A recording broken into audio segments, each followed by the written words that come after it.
Hi vlog! Welcome to my guys. Ay, may gabi dyan sa atong tanan, no? Labi na sa mga nagsunod sa akong mga video. Daghan kayong salamat. O palihog lang kung makakita mo advertise da. Palihog lang, ayaw na nyo escape. Dakog tabang na nyo na para sa kuha. Para magpadayon kita sa tuang gimbuhaton. Kahatag kita og paglingaw ninyo o makatabang usap kita. Kung adunan man mo yung mga pangutana. So karong gabi una na kita itubagon nga pangutana, no? Mo na yung pangutana, oh.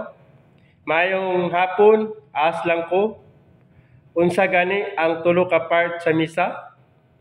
Liturhiya sa pulong, ang ikaduha, Eucharistia, ug ang ikatulo unsa gani? Please tubaga ko, Sir Oliver. Mayong gabi sa tanan, no? Sa itong mga igsoon nga mga Katoliko nga nalibog silang pagtuo. Una, tama na imong tubag. Tama na imong pangutana da. Ay na dungagi kay duha ra gyud ang part sa Santos nga misa, no? Liturgy of the Word and Liturgy of the Eucharist. Para sa itong mga kaigsunan nga mga Katoliko nga nalibog silang pagtuo, no? Atong hinumduman kanunay nga ang Santos nga misa mo'y pinakataas nga rito sa pagampo ug nabahin kini sa duha. Ang una, Liturgy of the Word, unya ang kaduha, Liturgy of the Eucharist. Maura na, wala na ilahin, duha ra jud. Ayaw na ninyo dungagi. Ug daghan kayong salamat sa inyong makananayon nga pagsunod ug pagtanaw sa atong mga video. Hinaot nga suporta mo na ako. Ug sa wala pa naka-follow, paki-follow na lang sa akong page.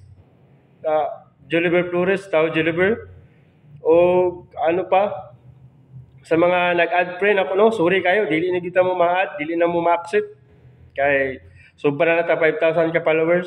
I-follow na lang ko ninyo. O dagan-dagan kayong salamat. Kung na mo yung mga pangutana, comment lang mo. Kay atong tubagon sa sunod na itong episode. Kung na mo na limtan o nalibugan sa inyong pagtuo nga Katoliko. Pahinundom di ay, dili ko makikdebate, pero mutubag ko sa inyong mga pangutana. Kaya na lang, salamat. Bye-bye and God bless. To make his message known is our responsibility.